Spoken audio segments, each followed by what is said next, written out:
और एसी भी ऑन करो लेकर, ठीक है? चलोगी? अच्छा, कल हम लोगों ने साल्ट हाइड्रोलिसिस को डील किया था और मेरे ख्याल से आपको सारे फार्मूले याद हो गए होंगे, ठीक है? आज हम लोगों को उस पर न्यूमेरिकल प्रैक्टिस करनी थी। 1 मिनट, मान लीजिए हम आपको कोई सॉल्ट दे देते हैं CH3COO ये दे देते हैं, तो सबसे पहले बताओ इसके अंदर एसिड कौन है? एसिडिक एसिड, वीक या स्ट्रॉन्ग? बेस कौन है? Strong base. अच्छा, जल्दी से बताएंगे। हाँ, इसके एक्वा सॉल्यूशन का नेचर क्या होगा? Base. Type of hydrolysis A9. Anionic hydrolysis की इक्वेशन क्या होगी?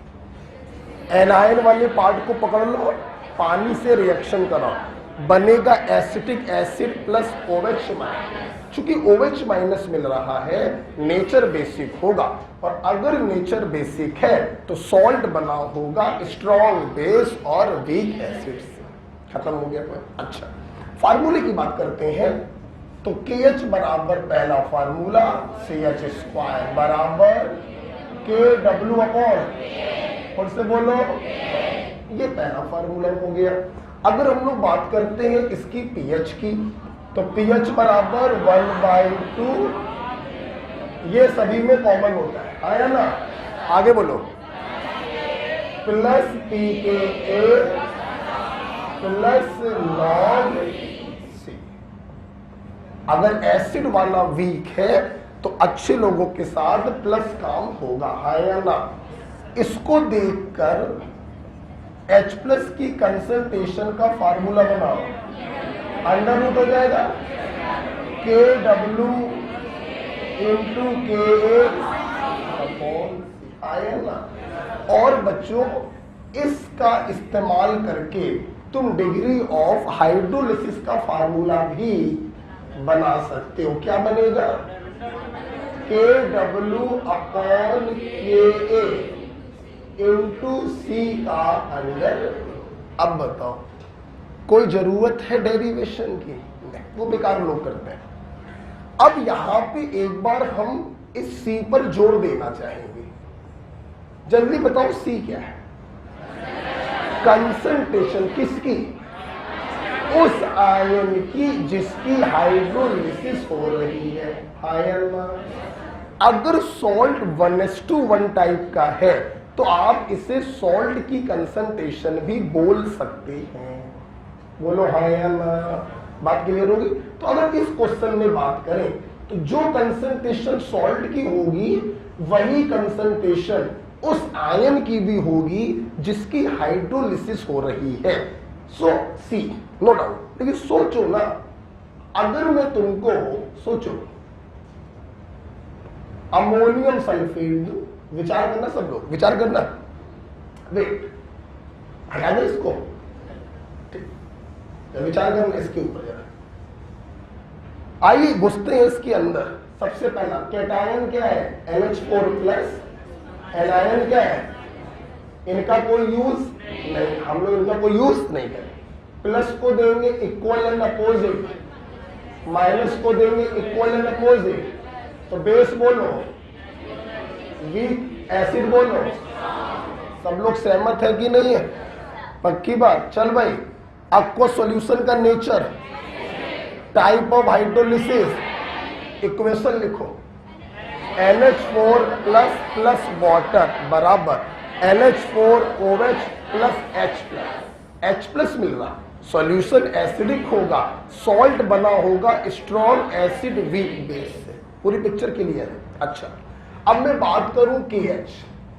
नो डाउट KH बराबर CH² बराबर KW अपॉन है, एक ये बन गया। अब मान लो pH का फार्मूला बनाना है 1/2 pKw, आगे बोलो, minus pKb minus log C, क्योंकि वीक कौन है? बेस। तो जो कुछ भी यूज होगा वो बेस का यूज होगा, और बुरे लोगों के साथ नेगेटिव होता है, तो माइनस pKb होगा और माइनस log C होगा। अगर मैं यहां से H+ की कंसंट्रेशन निकालूं, अंडर रूट बोलो, KW ऊपर, KB नीचे, C बोलो ऊपर जाए। कोई डाउट है? अब सवाल ये है, ये C कंसंट्रेशन उस आयन की होती है जो हाइड्रोलाइज होगा। बोलना मत, बस इतना बताना, अगर मैं सॉल्ट की कंसंट्रेशन 1 मोलर दे रहा हूं तो C की वैल्यू क्या होगी? 1 होगी या 2 होगी? C कहां से आ गया भाई? फिर है मूर्ख हो गया तो 2C क्यों बोल रहे हो? C कहां से आ गया? C की तो वैल्यू हमने, इसकी कंसंट्रेशन क्या दी? 1 मोलर। अब C की जगह 1 रखोगे या 2? क्या रखोगे? 2 रखोगे। क्यों? क्योंकि ये टूटकर जो हाइड्रोलाइज वाला आयन मिलेगा वो जस्ट डबल मिलेगा। तो इसके 1 मोलर से 2 मोलर NH4+ मिलेगा। इसलिए यहां पर अब C की वैल्यू क्या होगी? उम्मीद है आपको ये पॉइंट क्लियर हो गया। क्लियर हुआ? 2 की 2C, 2C क्यों बोला था? अच्छा, ये क्लियर हो गया सबको? ओके, ये भी हो गया था। चलिए, तो अब हम लोग ने रिवीजन कर लिया। वो कौन सा सॉल्ट है जिसकी पीएच पर उसकी कंसंट्रेशन का प्रभाव नहीं पड़ता? वीक एसिड और वीक हाइड्रोलिसिस तो होती है लेकिन कंसंट्रेशन का प्रभाव नहीं पड़ता। उसका फार्मूला मुंह जवानी बोले, KH बराबर H² / 1 - H का होल स्क्वायर बराबर KW upon K into K। PH बताओ, 1/2 pKW प्लस pKa माइनस pK। C वाला टर्म है। H+ की कंसंट्रेशन बराबर under root KW into Ka upon KB। Doubt? वो कौन से सॉल्ट है जिनकी हाइड्रोलिसिस नहीं होती? स्ट्रॉन्ग एसिड और स्ट्रॉन्ग बेस के सॉल्ट, उनका हाइड्रोलिसिस नहीं होता क्योंकि स्ट्रॉन्ग वाले जो कंपोनेंट होते हैं उनका हाइड्रेशन होता है, हाइड्रोलिसिस नहीं होता है। Got it? चलिए बेटा, अब हम लोग 2 क्वेश्चन करेंगे। कितने क्वेश्चन? 2 क्वेश्चन करेंगे। चलिए, आज पढ़ना है हम लोगों को फिर बफर, ठीक है? चलिए आइए, तो पहला क्वेश्चन पेश कर रहे हैं। हुजूर मुलाहिजा फरमाइएगा। ऐसे भी कर दिया करो, पूरा काम किया करो, है ना? चलो लिखेंगे, calculate neutralization constant when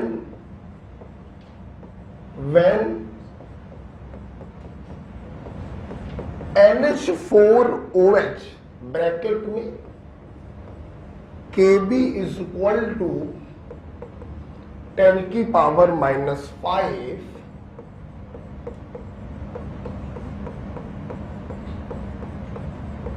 neutralised by HCl bracket में Ka इज इक्वल टू 10 की पावर -7। Will you try? कि मैं बताऊं? मैं बताऊं? चलो मैं, आप घर से देखना, ठीक है? अभी मैं टिक लगवा दूंगा तो घर से करके लाना, ठीक? चलो, सवाल बताने से पहले हम लोग भूमिका बना लेते हैं। अगर न्यूट्रलाइजेशन कांस्टेंट पूछा जाए तो इसको निकालने का कोई तरीका नहीं। हमारा पूरा फोकस होगा कि जो सॉल्ट बनेगा उसको पकड़ो और उसका हाइड्रोलिसिस कांस्टेंट निकालो, उसको पलटा दो तो न्यूट्रलाइजेशन कांस्टेंट आ जाएगा। है ना? चलिए देखते हैं सॉल्ट क्या बनेगा, देखते हैं। आगे लिखने की जरूरत है नहीं, सब दिखाई पड़ रहा है, फिर भी लिख देते हैं। ये बेस है, ये HCl है, न्यूट्रलाइजेशन होगा, ये सॉल्ट बनेगा, प्लस बनेगा वाटर, और आपको ये निकालना है। क्लियर हो गया पॉइंट? अब देखिए, आप इसको पकड़ लीजिए और इसके लिए आप KH निकालिए, उस KH को पलटी मारिए तो KM की वैल्यू आ जाएगी। हाँ या ना? अब सोचो, क्या तुम इसका KH नहीं निकाल पाओगे? KH बराबर, बोलो नहीं, बोलो नहीं, दूर से दिखाई पड़ रहा है वीक बेस और वीक एसिड का है, तो इट इज KW अपॉन, बोलो अब, K इंटू टेम्परेचर मेंशन नहीं किया है, हम 25 डिग्री मानकर KW की वैल्यू 10 की पावर -14 रख देते हैं, KA की वैल्यू है 10 की पावर -7 और KB की वैल्यू है 10 की पावर -5। 7 और 5 12, 14 में से 12 गया, 10 की पावर -2। क्या ये तुम्हारा आंसर है? ये तुम्हारा आंसर नहीं है। तुमसे पूछा गया है neutralization constant which is reverse of hydrolysis constant, so the answer is 10 की पावर 2। बोलो हाँ या ना? क्लियर हो गया बच्चों? Very simple. हमने आपसे क्या कहा था? मेन होता है जो हमने 1.5 घंटे पढ़ाया और मैंने जो 5 मिनट में पढ़ाया, दैट इज न्यूमेरिकल पोर्शन। तुम्हारे दुनिया जहां के सवाल सॉल्व होंगे, लगा के देख लें। ठीक है, चलिए पहला क्वेश्चन आपको हमने समझाया, ठीक, लिख लिया कॉपी पर। चलिए दूसरे क्वेश्चन की तरफ चलते हैं।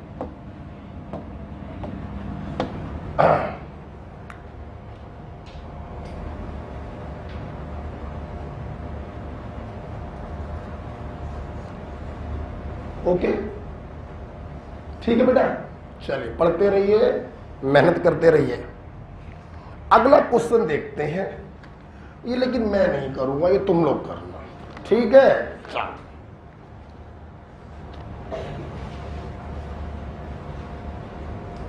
हटाओ बच्चों इसको। आज बफर में हम लोग काफी कुछ सीखेंगे, ठीक है? खत्म, बफर को कल करूंगा और कल हम लोग इंडिकेटर भी पढ़ेंगे। कल दिन कौन सा होगा? बृहस्पतिवार। सैटरडे को खत्म कर देंगे, मंडे से ऑर्गेनिक चालू करेंगे, ठीक है? अच्छा, आज हम सवाल भी बताएंगे। ओके, हटा दो बच्चों इसको, सब लोग सहमत है? हटा दो। चलिए बेटा अगले क्वेश्चन की तरफ चल रहे हैं, जो आपको करना है। लिखिए, तुम लोग हाइड्रोलिसिस की इक्वेशन देखकर भी कुंडली बता सकते हो ना? बता सकते हो ना? ठीक। Correct relation between hydrolysis constant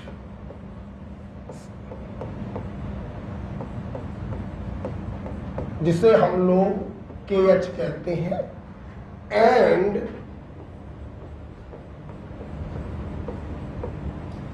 degree of hydrolysis small h, ठीक है बच्चों? For equilibrium,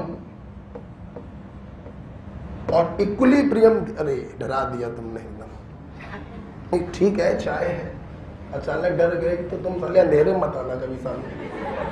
A minus plus water बराबर HA प्लस OH माइनस। इसके लिए तुम्हें बता, क्या कुंडली समझ गए? ना समझे तो हम लोग बताएंगे, जाओ घर बैठो जाके।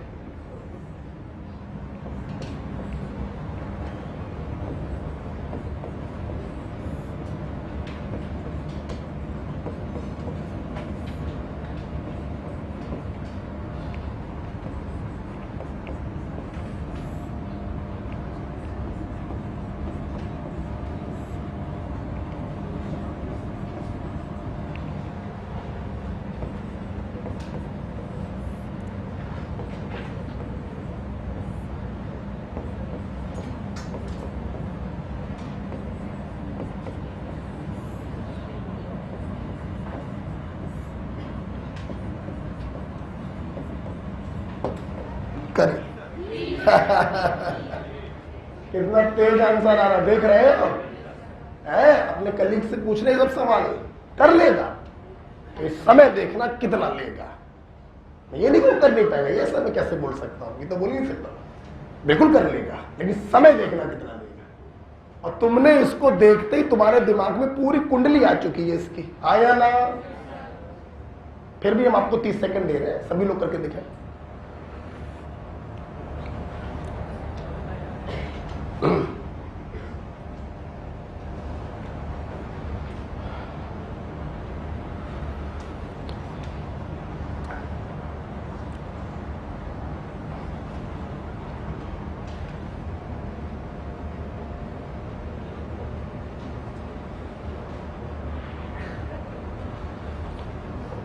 अरे बेटा अंकित, बेटा अंकित को बुलाना था,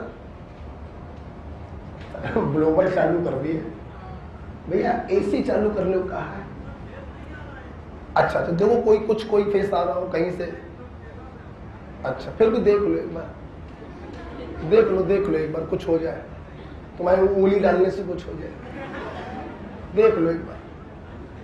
हाँ भाई कुछ आंसर आया, पक्की बात है, आज उधर फील कर लेते हैं भैया। ए देखना जैसे हाइड्रोलिसिस तो हो ही रही है, एनायनिक हाइड्रोलिसिस का ये केस दिया गया है, ठीक। अब तुमने इसको देखा, तुम्हें OH आयन मिला, सॉल्यूशन का नेचर बेसिक, मतलब ये सॉल्ट होगा, स्ट्रॉन्ग बेस और वीक एसिड, बस याद है ऊपर।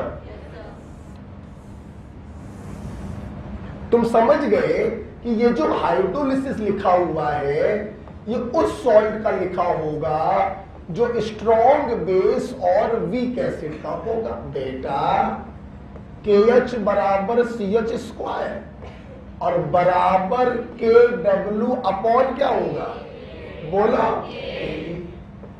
अब यहां से तुम्हें H निकालना था, तो KW upon KA into C का अंडर रूट। कौन सा आंसर मैच किया, ठीक है। इस प्रकार से सबने कितने लोगों का सही हो गया, लंबा खड़े करा करो, हमें आशीर्वाद ना दो, सबका सही हुआ। चलिए तो 2 क्वेश्चन मैंने आपको करा दिया, आगे बढ़े।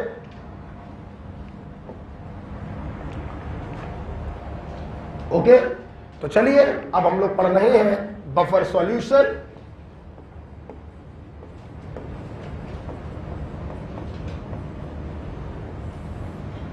और जैसा कि मैं आपको बताना चाहता हूं कि जब भी किसी सॉल्यूशन में आप लोग इतने दिनों से पढ़ रहे हो, थोड़ा बहुत एसिड या बेस डालते हैं तो उसकी पीएच में एक भयानक चेंज आ जाता है।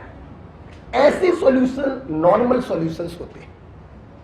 बफर सॉल्यूशन एक ऐसे स्पेशल टाइप के सॉल्यूशन होते हैं बच्चों, जिसमें थोड़ा बहुत चुटकी भर एसिड या चुटकी भर बेस डालोगे तो इनकी पीएच पर कोई खास परिवर्तन नहीं होता। ऐसे सॉल्यूशन कहलाते हैं buffer solution. The very popular example is our blood. हमारे ब्लड की पीएच होती है 7.42। अगर ब्लड की पीएच में 0.2 का भी चेंज आ जाए तो हम लोगों की डेथ हो सकती है। लेकिन आप देखिए हम लोग दिन भर में क्या कुछ नहीं खाते पीते हैं, फिर भी अगले दिन पढ़ने चले आते हैं, कभी मरते नहीं है। क्यों? क्योंकि हमारे ब्लड की पीएच में रत्ती भर भी चेंज नहीं होता है। यस, हमारा ब्लड कोई नॉर्मल सॉल्यूशन नहीं है, वो एक बफर सॉल्यूशन है। राइट? तो क्या होते हैं बफर सॉल्यूशन? लिखेंगे दे रिटेन, मतलब मेंटेन रखना, they retain their pH on addition of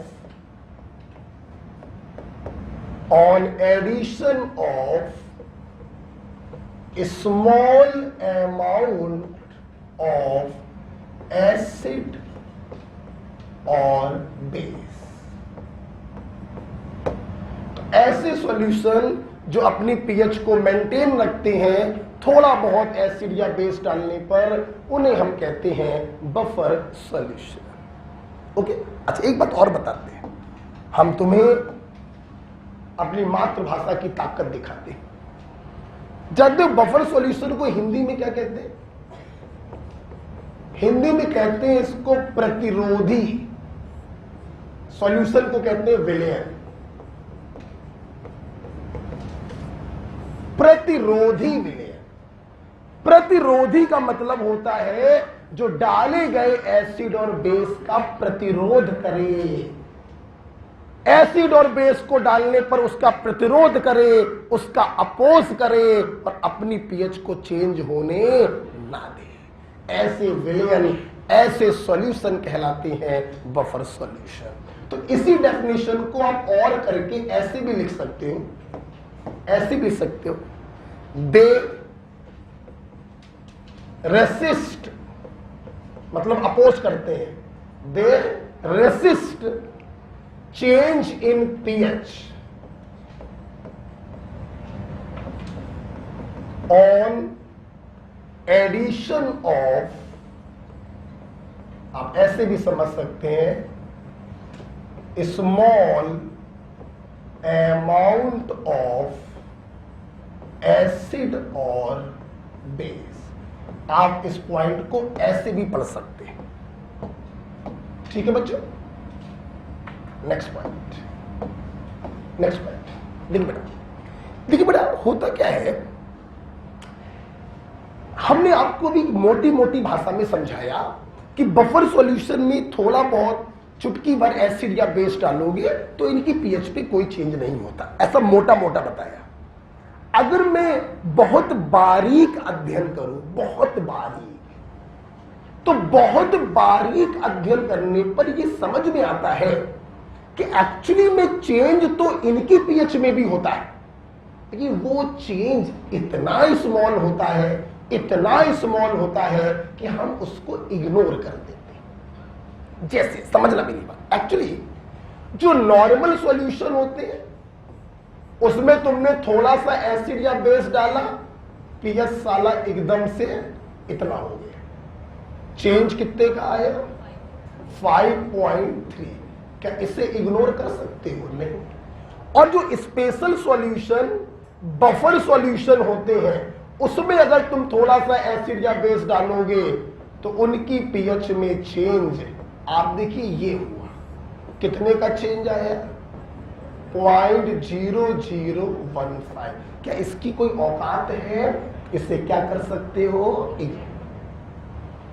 तो अगर मैं बहुत बारीक अध्ययन करूं तो बारीक अध्ययन से यह समझ में आता है कि चेंज तो होता है, लेकिन वो चेंज रत्ती मात्र होता है, इतना छोटा होता है कि हम उसको क्या कर देते हैं? इग्नोर कर देते हैं। हाँ या ना? दूसरा पॉइंट देखिए, एक्चुअली अब हम लोग बारीक अध्ययन कर रहे हैं, अभी मैंने मोटी मोटी डेफिनेशन लिखवाई, अब बारीक अध्ययन कर रहे हैं। देखिए actually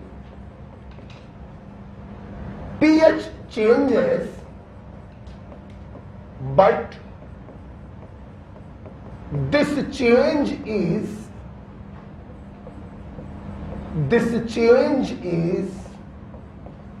too small to measure,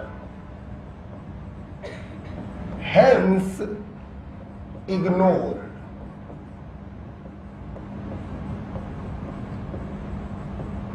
Hence ignore.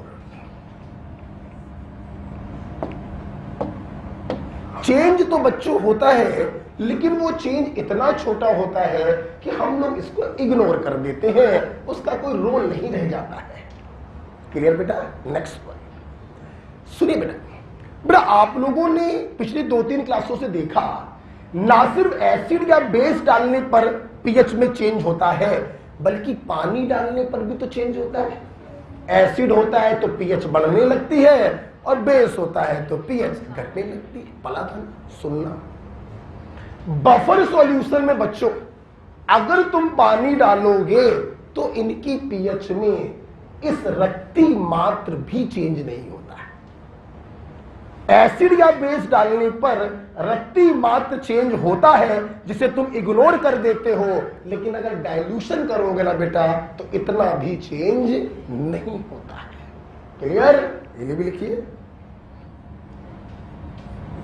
pH remain as such on dilution। ये बेटा एक्सप्लेन करेंगे आज ही की क्लास में लगभग आधे घंटे बाद कि रत्ती मात्र भी चेंज क्यों नहीं होता है डाइल्यूट करने पर। ये थोड़ी देर में एक्सप्लेन करेंगे, ठीक है बेटा? ओके, जो सभी लोग बोलेंगे बफर सॉल्यूशन में एसिड या बेस डालोगे पीएच में कोई चेंज, बहुत बारीक अध्ययन करिए। पीएच में चेंज तो होता है लेकिन वो इतना छोटा होता है कि हम उसे इग्नोर कर देते हैं। पानी डालने पर पीएच में चेंज रत्ती मात्र भी नहीं होता है। ये थोड़ी देर में एक्सप्लेन करेंगे। हटा दें बच्चों उसको, ठीक है? ठीक है, अब देखिए बफर सॉल्यूशन को हमने दो प्रकार से क्लासिफाई किया है, टू टाइप्स।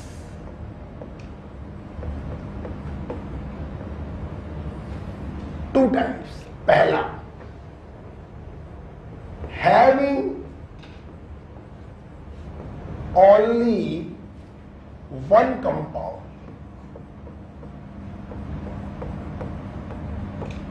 ऐसे बफर सॉल्यूशन बच्चों जिनके अंदर सिर्फ एक मॉलिक्यूल होता है और वही मॉलिक्यूल अकेले पूरे बफर सिस्टम को मेंटेन करता है। तो पहली केस है ऐसे बफर जो सिर्फ एक मॉलिक्यूल से मिलकर बने होते हैं, और इसका पहला एग्जांपल है बच्चों, इसका पहला एग्जांपल है salt of weak acid and weak base. पहला एग्जांपल है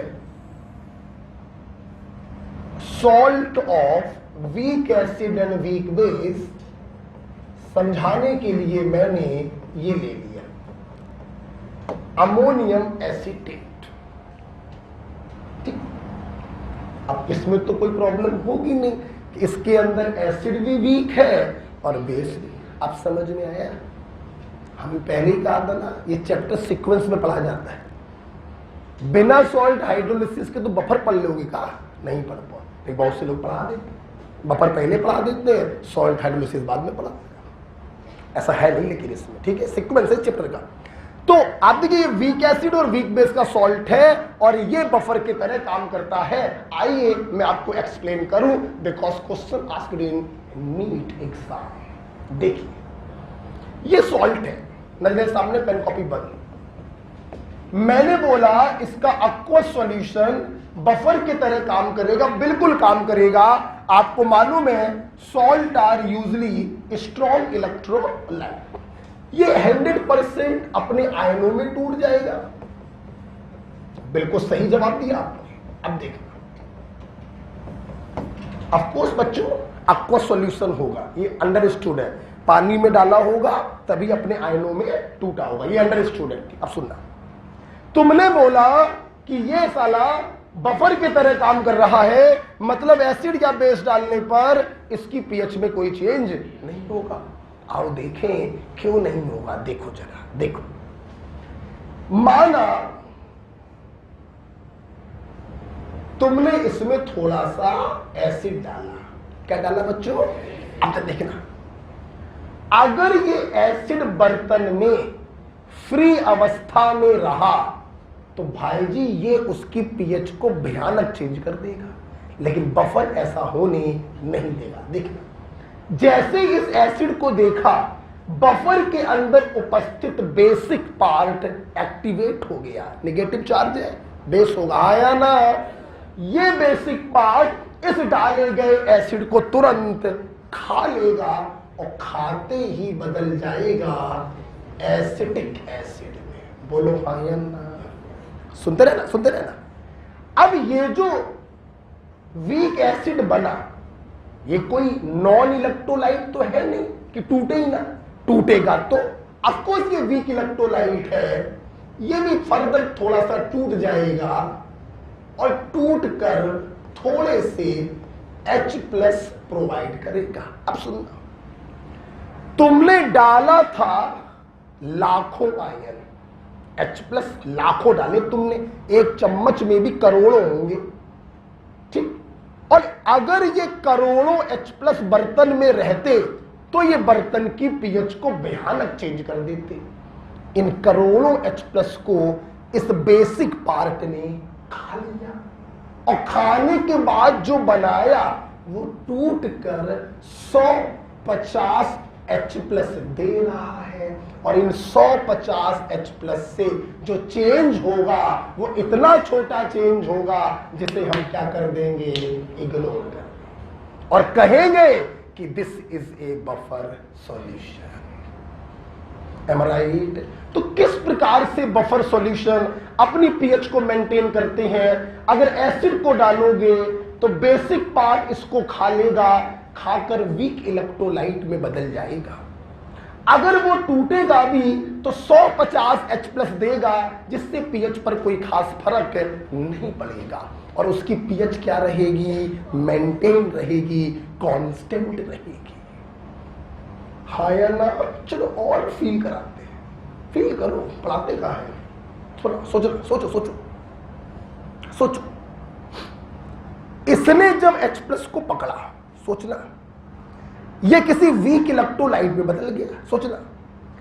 अब ये वीक इलेक्ट्रोलाइट जितना वीक होगा इसकी बफर कैपेसिटी उतनी अच्छी होगी, क्योंकि जितना वीक होगा उतने कम H+ देगा, पीएच में चेंज उतना छोटा होगा। हाँ या ना? लेकिन H+ खाने के बाद जो वीक इलेक्ट्रोलाइट बना, अगर ये स्ट्रॉन्ग हुआ, वीक में भी स्ट्रॉन्ग कैटेगरी का हुआ, तो ज्यादा टूटेगा, ज्यादा H+ देगा, तो चेंज भी ज्यादा होगा। तो बच्चों, क्या मैं यहां से एक रिजल्ट ये नहीं निकाल सकता हूं, छोटा सा रिजल्ट, कि buffer efficiency is inversely proportional to strength of conjugate acid। इसका कंजुगेट एसिड यही तो है।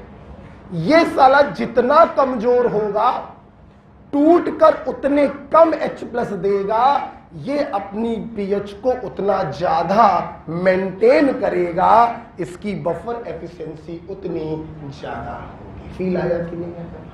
ठीक, आप और फील करते हैं ना। अभी क्या हो गया, आप जानते हैं, न्यूमेरिकल पोर्शन तो हम चुटकी में खत्म करते हैं। क्यों? क्योंकि मेन काम होता है बच्चों को थ्योरी समझाना। न्यूमेरिकल में क्या है, कुछ नहीं।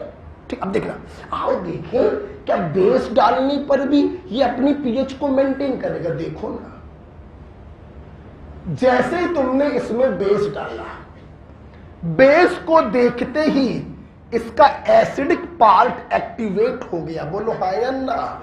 और इस एसिडिक पार्ट ने इस डाले गए बेस को खा लिया।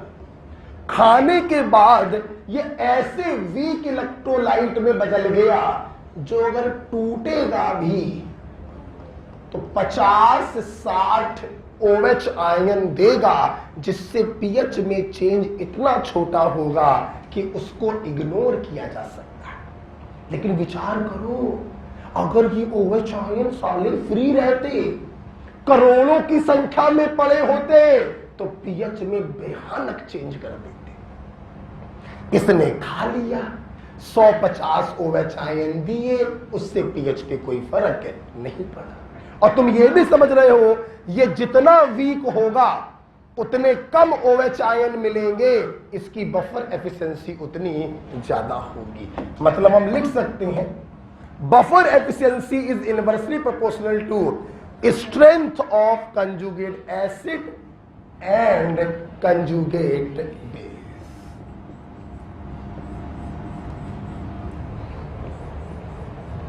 बच्चों क्लियर हुआ? ये क्लियर हुआ? तो पहला एग्जांपल लिखिए, salt of weak acid and weak base. ये नीट में पूछा गया था, ये पूरा कार्यक्रम नीट में आया था। ओके,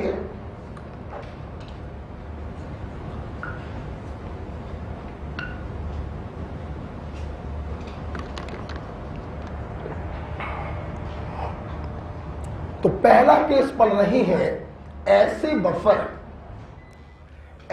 बफर जिसमें सिर्फ एक कंपाउंड पड़ा होता है। उसका पहला एग्जांपल था salt of weak acid and weak base. Acid डालेंगे, बेसिक पार्ट एक्टिवेट हो जाएगा, एसिड को खाकर वीक इलेक्ट्रोलाइट में बदलेगा। ना रहेगा बांस, ना बजेगी बांसुरी, ना रहेगा बर्तन में H+, ना चेंज होगी पीएच। अगर तुमने OH आयन को डाला तो एसिडिक पार्ट एक्टिवेट हो गया, उसको खा लेगा, पीएच में कोई चेंज नहीं होगा। क्लियर हो गया पॉइंट? यहां से ये पॉइंट भी क्लियर हुआ, बनने वाले ये वीक एसिड और वीक बेस जितने कमजोर होंगे, इस बफर की बफर एफिशिएंसी उतनी ज्यादा होगी। रटने आए हो तो बेटा मत आना कल से, हम फिर बार बार कह रहे हैं, पढ़िएगा आराम से, समझिएगा आराम से, ठीक है। चलिए अब इस पहली कैटेगरी में हम दूसरा एग्जाम्पल लेने जा रहे हैं। हटा दें इसको बच्चों, हटा दें, लिख लिया? अच्छा, ये वाला पॉइंट समझ में आया? ये समझ में आया? ठीक है, बच्चों बोलो क्लियर हो गया? मैं आगे बढ़ सकता हूं? चल, पहली कैटेगरी में दूसरा एग्जाम्पल बच्चों है ज्विटर आयन, या इन्हीं को बच्चों कहते हैं हम लोग डाईपोलर आयन।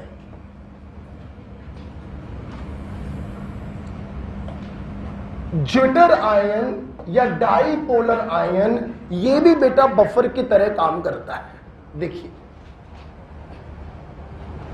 क्या तुम लोगों ने बायो में एमिनो एसिड पढ़े? हम भी पढ़ाएंगे इन द चैप्टर बायोमॉलिक्यूल, बहुत पढ़ाते हैं, ठीक है, देखना बस। तब अभी फिलहाल आपने बायो की बात करें तो एक कार्बन पर कार्बोक्सिलिक ग्रुप और उसी कार्बन पर एमीन ग्रुप, यही कहलाते हैं एमिनो एसिड, ठीक है। अच्छा सुनना बेटा, हम लोग यूजली अल्फा एमिनो एसिड पढ़ते हैं। फंक्शनल ग्रुप के बगल वाला कार्बन अल्फा और उसी पर है NH2, अल्फा एमिनो एसिड। देखो बच्चों, हम लोग एमिनो एसिड पढ़ते ये जरूर है, लेकिन एमिनो एसिड इस रूप में एग्जिस्ट नहीं करता है। क्यों नहीं करता है इस रूप में एग्जिस्ट? आप खुद बताइए। अगर एक पिंजड़े में शेर को बकरी के साथ बंद कर दें तो रात के बाद जब दूसरा दिन होगा तो पिंजड़े में कौन बचेगा? बकरी को खा जाएगा। अगर एक पिंजड़े में दो ऐसे लोगों को बंद कर दिया जाए जो आपस में रिएक्शन कर सकते हैं, तो उनमें से कोई भी एग्जिस्ट नहीं करेगा, एक दूसरे को खा जाएगा। हाँ, एक ही मॉलिक्यूल के अंदर बेसिक पार्ट है और उसी के अंदर एसिडिक पार्ट है।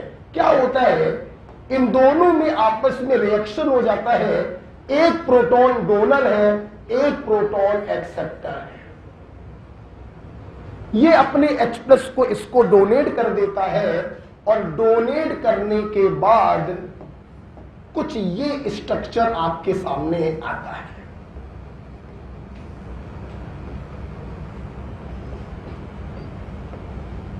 राइट और रॉन्ग बेटा? इसी स्ट्रक्चर को हम कहते हैं ज्विटर आयन।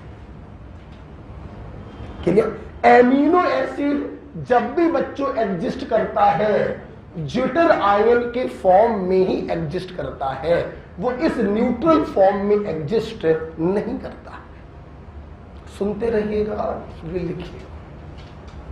जब मैं आपको बायोमॉलिक्यूल पढ़ाऊंगा तो मैं आपको ये सिखाऊंगा कि ऐसा हमेशा नहीं होता है कि एक एसिडिक पार्ट है, एक बेसिक पार्ट है और ज्विटर आयन बन जाए। ऐसा हमेशा नहीं होता है, इसकी भी कंडीशन होती है। जैसे एलिफेटिक एमिनो एसिड से ज्विटर आयन बनते हैं, लेकिन एरोमेटिक एमिनो एसिड से ज्यूटर आयन नहीं बनते।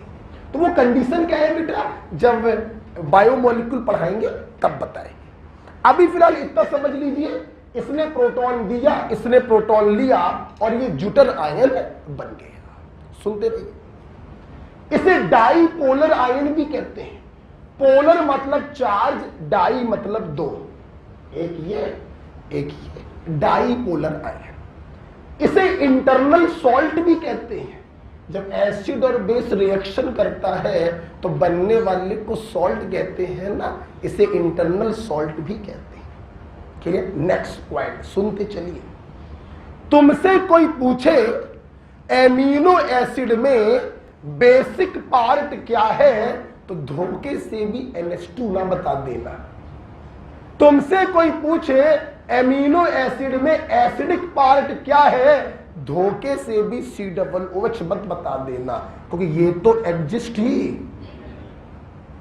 अब देखिए क्या बताओगे। देख, ये बेस है तो H+ लेने के बाद ये किस में बदल गया, कंजुगेट एसिड। ये एसिड है, H+ देने के बाद किस में बदल गया। तो मेरे भाई, अगर तुमसे कोई पूछे एमिनो एसिड में बेसिक ग्रुप कौन सा होता है, तो COO-। एसिडिक ग्रुप कौन सा होता है, NH3+। पहले ये बताओ, थोड़ा सा ज्यूटर आयन समझ में आया? थोड़ा सा पढ़ाया है, डिटेल डिस्कशन भयानक करूंगा जब बायोमोलिक्यूल पढ़ाऊंगा। ठीक है? अब सुनना, ये जो चीज है बेटा, ये भी बफर की तरह काम करती है। आप देखिए, अकेली है। जैसे इसके पहले वाले एग्जांपल में सॉल्ट अकेला था, बफर की तरह काम कर रहा था, ये भी अकेला है, बफर की तरह काम कर रहा है। आइए देखें कैसे। अच्छा, तुम साले बफर हो, तो तुम्हारे ऊपर हम एसिड डालेंगे तो तुम एसिड को खा जाओगे, और बेस डालेंगे तो तुम बेस को भी खा जाओगे। हाँ, खा जाएगा। दिखाए? देखो, एक जगह कम पड़ेगी। देखिए सब लोग, सब लोग सामने देखेंगे बफर एक्शन को। या सब लोग देखिए बच्चों, मैंने इसमें थोड़ा सा एसिड डाला और सेकंड केस बनाएंगे थोड़ा सा। अब देखना, जैसे तुमने एसिड डाला, इसका बेसिक पार्ट एक्टिवेट हो गया और ये बेस जाकर इस एसिड को खा जाएगा। और सबसे खास बात देखो, खाने के बाद ये जिसमें बदलेगा वो एक वीक एसिड है कि नहीं? अगर ये टूट कर थोड़ा बहुत H+ देगा भी तो pH पर कोई खास फर्क नहीं पड़ेगा। तो बच्चे जल्दी बताओ, pH को मेंटेन किया कि नहीं किया? बफर है कि नहीं है? तुमने बेस डाला, जैसे ही बेस डाला एसिडिक वाला पार्ट एक्टिवेट हो गया, ये एसिड इस बेस को खा जाएगा। सब लोग देखें, ये बनेगा, एसिडिक पार्ट है ना, H+ देगा, इस OH- के साथ कंबाइन करा के उसे सबसे वीक इलेक्ट्रोलाइट वाटर में बदल लेगा। बता पाया ना? तो जब इसने बेस को खाया तो जो इसने बनाया वो बहुत ही वीक इलेक्ट्रोलाइट है, टूटेगा भी तो क्या फर्क पड़ेगा। आप देखिए, इसने अपनी pH को मेंटेन किया।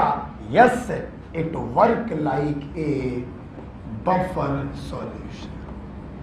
एसिड को डालने पर उसको भी खा लिया, बेस को डालने पर उसको भी खा लिया।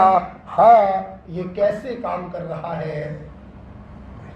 बफर सॉल्यूशन की तरह काम कर रहा है। गलती से वहां पे H+ लिख गया था, इस पे तो कोई फर्क नहीं पड़ेगा ना जब ये इसको खाएगा। ठीक है, 2 के से H लिख गया था तो माइनस कर दिया। ठीक है बेटा, ओके। चल, तो ये भी खत्म होता है। बफर सॉल्यूशन के 2 केस पढ़ रहे हैं। पहला केस, हैविंग ओनली 1 कंपाउंड, ठीक है, जिसमें 2 एग्जाम्पल पढ़े, salt of weak acid and weak base, और दूसरा एग्जांपल पढ़ा जिटर आयन।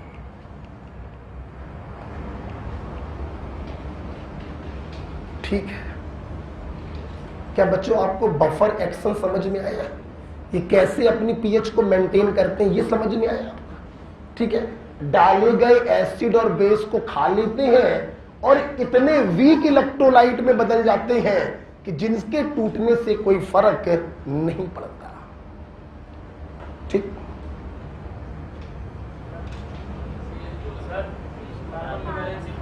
तुम लोग को बैलेंसिंग में बड़ा इंटरेस्ट रहता है, हम देख रहे हैं। तो अपने आप चार कर लो, हो गया होगा कि हमने कहीं पे CS2 लिख दिया, वो लिख दिया है, कुछ और नहीं दिख रहा होगा इनको, लेकिन को कार्बन की वैलेंसी 5 जरूर दिखती है और हर क्लास में दिख जाती है। क्लियर हो गया?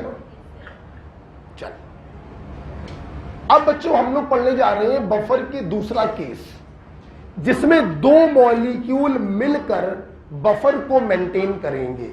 अभी तक एक मॉलिक्यूल था, अब कितने होंगे? 2। दूसरा केस पढ़िए, हैविंग 2 कंपाउंड। आवाज मत न करिए, बस फील करिए।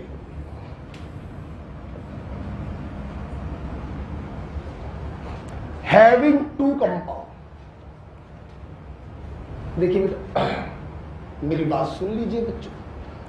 जब 2 कंपाउंड मिलकर बफर को मेंटेन करते हैं तो इनको बनाने का सबसे बढ़िया तरीका होता है, एक ले लो weak electrolyte, either weak acid और वीक बेस, और इसमें डाल दो, पढ़ा चुका हूं, it's salt with strong counterpart. समझ में आ गया?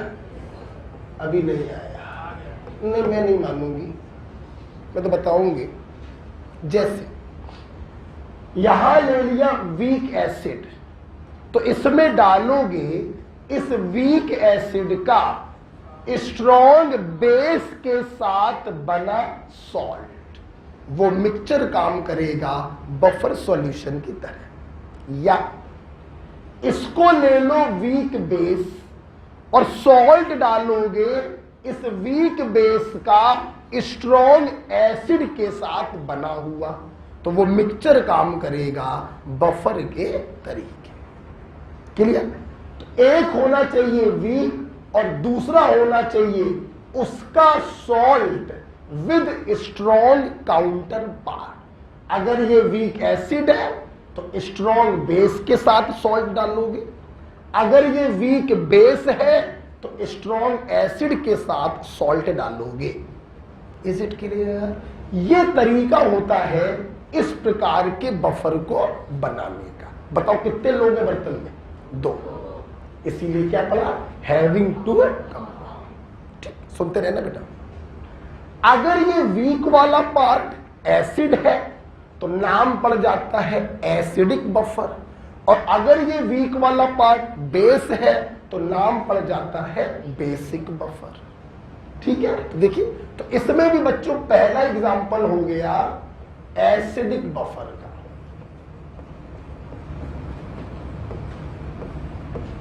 इसमें भी बच्चों पहला एग्जांपल हो गया एसिडिक बफर का।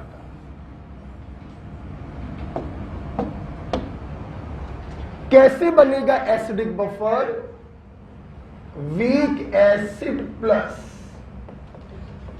इट्स सॉल्ट विद, बच्चों बोलो, स्ट्रॉन्ग बेस। ठीक है? वीक वाला जो लेते हो वही उसका नाम पड़ जाता है। ठीक? अच्छा सुनो, लिख लिया। और के बाद एक लाइन छोड़ देना, बस बाद में बताएंगे, पहले इसको देखते हैं, फील कर लेते हैं। ठीक? देखो, जैसे बच्चों मैंने वीक एसिड ले लिया HCl, ठीक, और अब मैं इसका सॉल्ट डालूंगा किसी स्ट्रॉन्ग बेस के साथ, तुम बताना सही लिखा या गलत? सही लिखा गलत? किस स्ट्रॉन्ग बेस के साथ मैंने इसका सॉल्ट बनाया है? NaOH। HCl ले लिया, NaOH, सॉल्ट क्या बना? NaCl डाल दिया। तो weak acid plus its salt with strong base, this mixture work as acidic. और फील करो ना, एक बार और देखो ना, हमने वीक एसिड ले लिया H2CO3 और इसका NaOH के साथ सॉल्ट बनाया NaHCO3, it work as acidic buffer. हाँ या ना? मैंने वीक एसिड ले लिया CH3COOH, तुम बताना जो लिख रहे हैं वो सही या गलत है? बोलो क्यों गलत है? आपने वीक बेस के साथ बनाया, गलत। अब बताना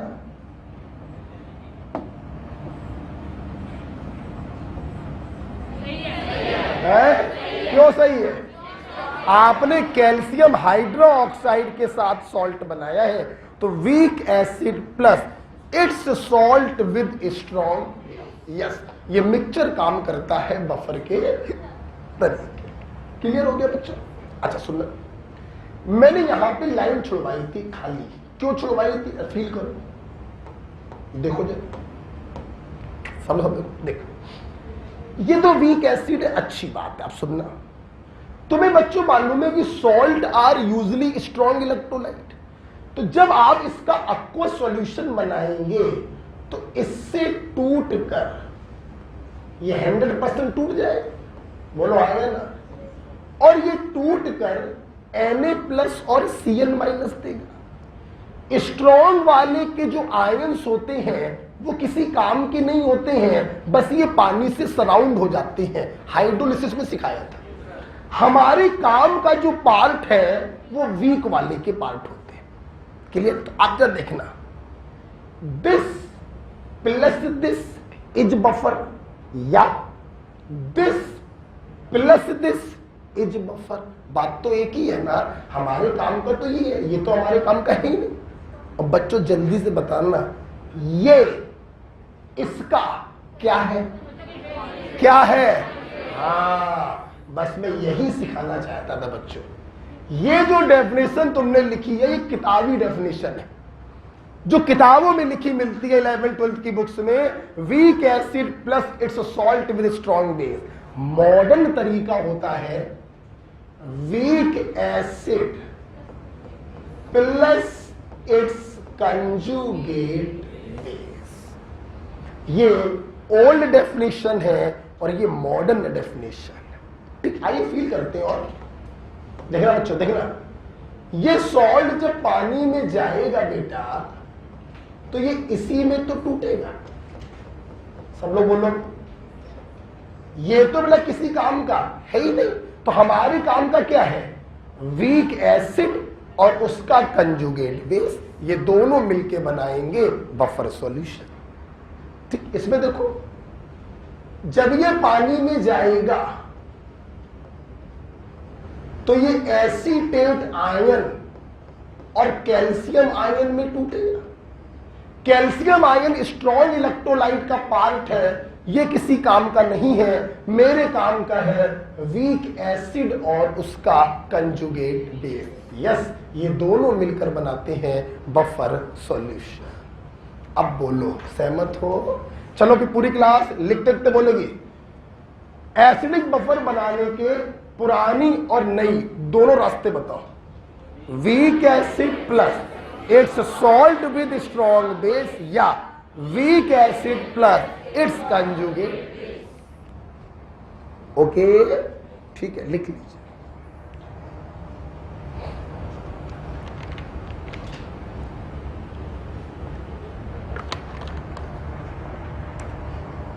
जानते हो बेटा, हमारा ब्लड भी बफर है ना, इसकी पीएच होती है 7.42।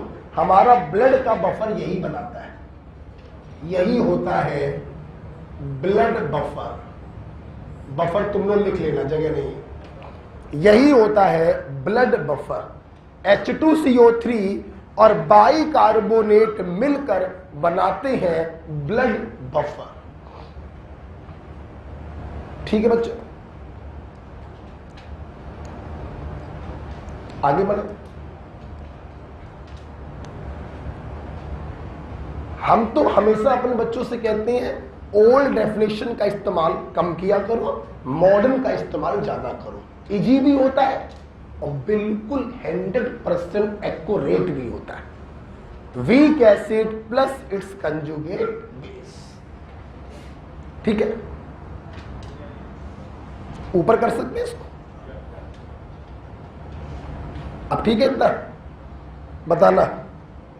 पूरी क्लास चालू हो जाओ। ये दिया,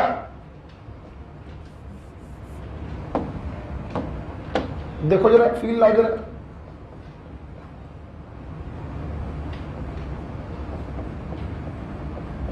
क्या ये एसिडिक बफर है? बोलो, क्यों नहीं है? क्योंकि स्ट्रॉन्ग एसिड ले लिया है। भैया हम लोग लेते क्या है? वी, और फिर उसका स्ट्रॉन्ग के साथ सॉल्ट बनाते हैं। तुमने स्ट्रॉन्ग एसिड ले लिया है, इसलिए ये बफर नहीं। ठीक है, अब बताइए, ये बफर होगा?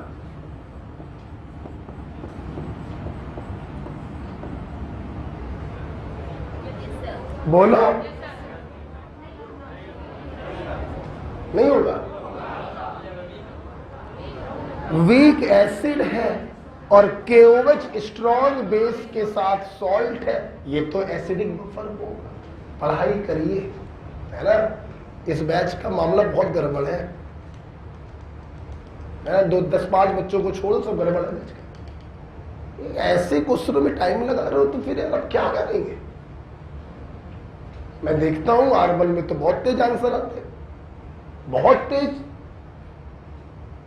आप इसमें सोच रहे हैं यार, तो क्या करेंगे? मतलब दुनिया में 7 एसिड स्ट्रॉन्ग है, FSO3H, SbF5, HClO4, H2SO4, HNO3, HCl, HBr, H। इनके अलावा जितने भी होते हैं वो वीक होते हैं। ये स्ट्रॉन्ग एसिड था, देखते ही गलत हो गया। एसिड होना चाहिए वीक, उसका सॉल्ट होगा स्ट्रॉन्ग बेस के साथ, ये गलत हो गया। ये बिल्कुल सही है, वीक एसिड है और उसका स्ट्रॉन्ग बेस के साथ सॉल्ट है, ये बिल्कुल सही है। बोलिए हाँ या ना? ठीक है, अब बताइए। सामने देखिए, आप इसको ऐसे भी लिख सकते थे, वीक एसिड लिख देते और KNO2 ना लिखकर सिर्फ NO2 माइनस लिख देते, वीक एसिड कंजुगेट बेस, वो भी सही हो जाता। बोलिए हाँ या ना? और बताइए, और बताइए, ये है कि नहीं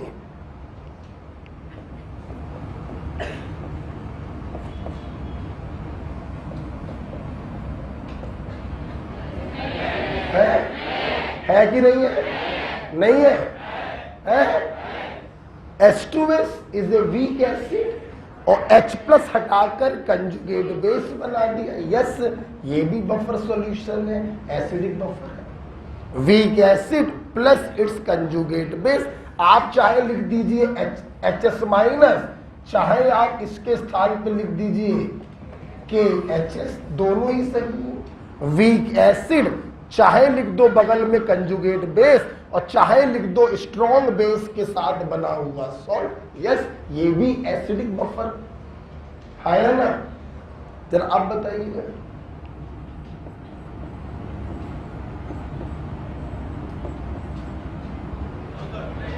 है ये देखिए, नहीं है। वीक एसिड लिया और इसका कंजुगेट बेस होगा HS माइनस, ना कि S-2, इसलिए ये एसिडिक बफर नहीं। हाँ या ना? क्लियर हुआ कि नहीं हुआ? जरा अब बताइए, अब बताना है या नहीं है?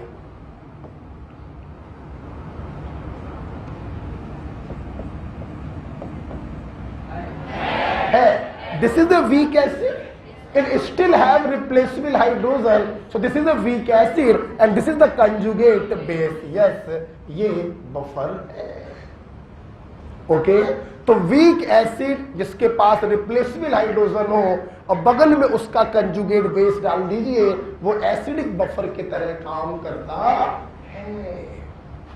राइट, बताइए.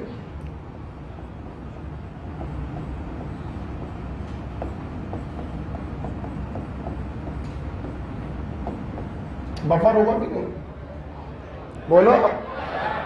Yes, H2PO4 minus replaceable hydrogen अभी 2 है इसके पास, तो ये वीक एसिड हो गया और ये बगल में इसका कंजुगेट बेस है, ये भी एसिडिक बफर है. लेकिन बच्चों अगर H2PO4 माइनस में PO4-3 डाल देता तो वो बफर है. क्लियर? तो काफी सारे एग्जांपल हम लोगों ने करके देखे. Weak acid plus conjugate base या weak acid plus its salt with strong base, जो चाहो वो आप बोल सकते हैं.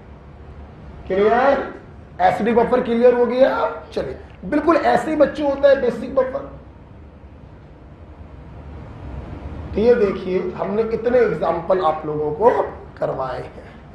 1 2 3 4 5 6 7 8. क्लियर हुए कि नहीं हुए? अब इतने एग्जाम्पल से आई होप कि आपको ये क्लियर हो गया होगा एसिडिक बफर हम कैसे बनाते हैं. पूरी क्लास तैयार है? क्या मैं आगे बढ़ सकता हूं? दूसरा एग्जाम्पल लेंगे. बेसिक बफर बनाना बहुत ही आसान होगा. आप अगर देखें, एक होता है वीक पार्ट और बगल में डालते हैं उसका salt with strong counter part. जब एसिडिक बफर बनाना था तो वीक हो गया एसिड और सॉल्ट डाल दिया स्ट्रॉन्ग बेस के साथ. आया ना? अच्छा, एक बात और दिमाग में आ रही है बच्चों. एसिडिक बफर को एसिडिक बफर कहने का एक रीजन ये भी होता है कि इनकी पीएच हमेशा 7 से कम होती है. बोलो क्या होती है? 7 से कम. ये भी ध्यान रखिएगा. इनको एसिडिक कहने का एक रीजन ये भी होता है कि इनकी पीएच हमेशा 7 से कम होती है. ठीक है? चलिए, अब तुम लोग बता दो जरा, अगर समझ में आए, बेसिक बफर कैसे बनाओगे? Weak base plus its salt with strong acid, या मॉडर्न तरीका बताओ, weak base plus its conjugate acid. हाँ या ना? पॉइंट क्लियर हुआ? चलिए, पहला तो हो ही चुका एसिडिक बफर, इसको हटा देना है, कोई यूज नहीं है इसका. दूसरा पढ़ लेते हैं इसी में. बेसिक बफर, बेसिक बफर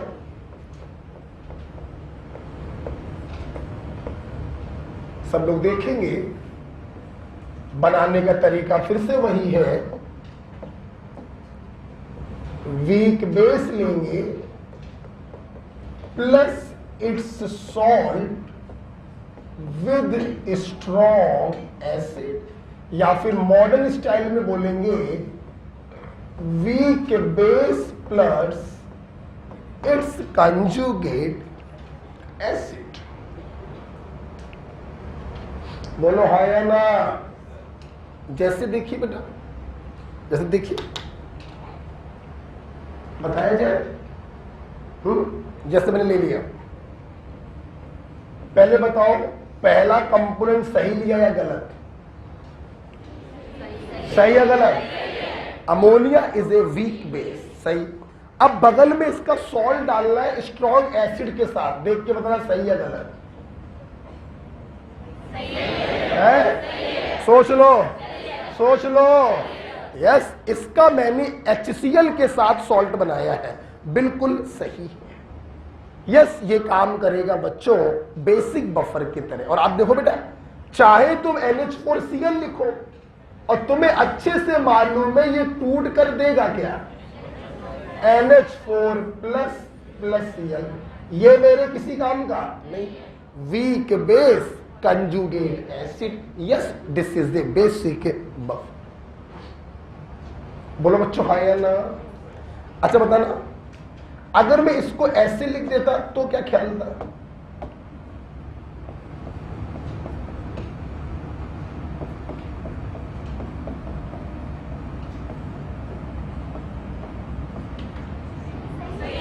बोलो, तो भी सही होता। वीक बेस और सल्फ्यूरिक एसिड के साथ सॉल्ट बनाया है, ये भी सही होता। और आप समझ गए हो, इसके टूटने से हमको मिलेगा इसका कंजुगेट एसिड। सल्फेट तो बच्चों हम लोग के किसी काम का है? बोलो हाँ या ना, बताना, अब बताना।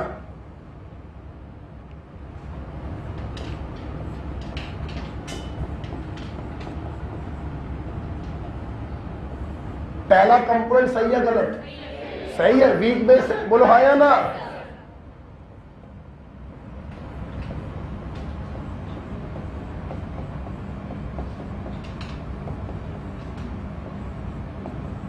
दूसरा कंपोनेंट भी बोलो, HCl के साथ सॉल्ट बनाया है, दूसरा कंपोनेंट भी क्या है? सही है। तो weak base and it's conjugate acid बोलो या उसका सॉल्ट बोलो, स्ट्रॉन्ग एसिड के साथ। बिल्कुल सही जवाब है। ठीक है, कुछ सीखे कि नहीं सीखे? बफर कुछ सीख गए बेटा? चल,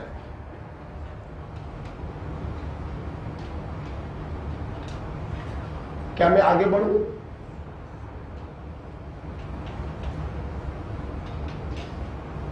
लिख लिया सब लोगों ने? देखो बेटा, अब जब हम लोग बफर पढ़ लेते हैं तो अब हमारे सामने अगला क्वेश्चन होता है कि बफर सॉल्यूशन की हम पीएच कैसे निकालें। अच्छा, एक बात लिख लीजिएगा कि अगर ये बेसिक बफर है तो इनको बेसिक कहने का रीजन है कि इनकी पीएच 7 से ज्यादा। अब बेटा हम लोगों का अगला क्वेश्चन ये आता है कि एसिडिक बफर की पीएच 7 से कम होती है, बनाना तो सीख ही गए। बेसिक बफर की पीएच 7 से ज्यादा होती है, बनाना तो सीख ही गए। तो इनकी पीएच हम कैसे निकालें, ये मेरा अगला क्वेश्चन होगा। तो बेटा हम लोगों ने आज ये पढ़ा कि बफर सॉल्यूशन दो प्रकार से हम लोगों ने बनाए। पहला हम लोगों ने बनाया हैविंग ओनली वन कंपाउंड, उसमें दो एग्जांपल पढ़े, salt and week acid and weak base, और दूसरा एग्जांपल पढ़ा ज्यूटानाइल। दूसरा केस पढ़ा हैविंग टू कंपाउंड, उसमें भी दो केस पढ़े, एसिडिक बफर और बेसिक बफर। पूरी क्लास में देखिए, एसिडिक बफर किताबी भाषा week acid plus salt with strong base, moulding technique week acid plus conjugate base. Basic buffer किताबी भाषा weak base plus salt with strong acid, और मोलिंग तरीका weak base plus conjugate acid. तो बच्चों जब हम लोग इतना पढ़ लेते हैं तो अब जरूरत ये है कि भाई एसिडिक बफर की पीएच 7 से कम होती है, बेसिक बफर की पीएच 7 से ज्यादा होती है। तो सवाल ये है 7 से कितनी कम या 7 से कितनी ज्यादा। मतलब हम बात करने जा रहे हैं एग्जैक्ट कैलकुलेशन ऑफ पीएच। तो अगला हमारा पॉइंट है पीएच कैलकुलेशन।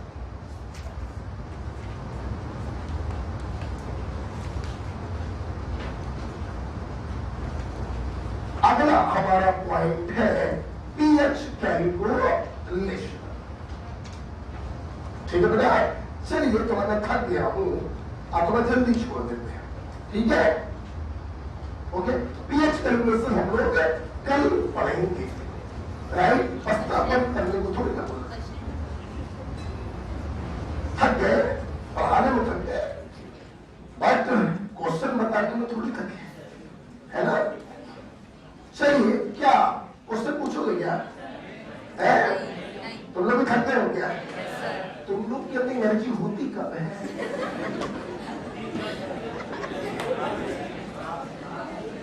चलिए, अच्छा ये बताइए, आज बफर को समझ में आएगा? प्रयास करिएगा हमारे साथ, कदम से कदम मिला के अगर आप चले तो कुछ अच्छा हो जाए। कल हम लोग सुन लो यार, कल हम लोग बच्चों पढ़ेंगे बफर के ऊपर न्यूमेरिकल क्वेश्चंस करेंगे, क्या करेंगे, और कल हम लोग पढ़ेंगे इंडिकेटर, मैं और मेरी प्यारी पड़ोसन, चल आएगा, ठीक है। तो कल लास्ट क्लास होगी ओवर बफर एंड इंडिकेटर, और परसों से चालू करेंगे सॉल्युबिलिटी।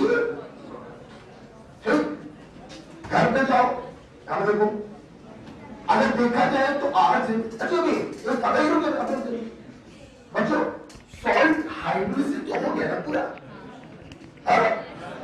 तो उस पर क्वेश्चन तो कर लो, उस पर क्वेश्चन तो कर लो।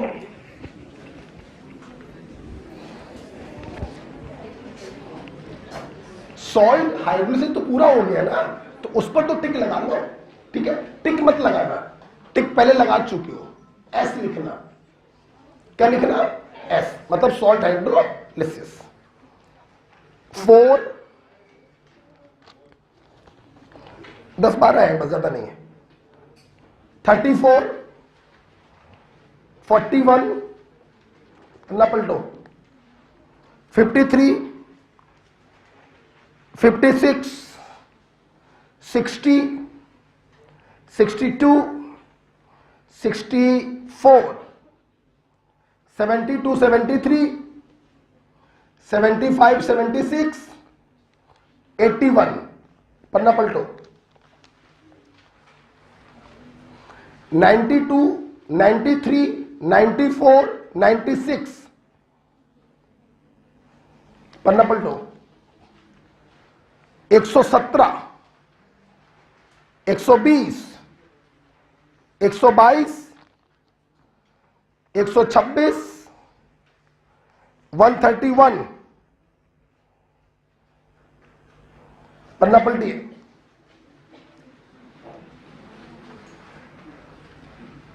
148 149 154। आप देख रहे हैं बच्चों, आप हमारे साथ साथ ये सीढ़ी पूरी क्या हो जा रही है। तो कितने सवाल हो गए, 20 25 सवाल हो गए। तो कल के लिए आपका काम हो गया 40 सवाल, 25 सवाल आईनी के और 15 सवाल एक्सक्लूसिव शीट के।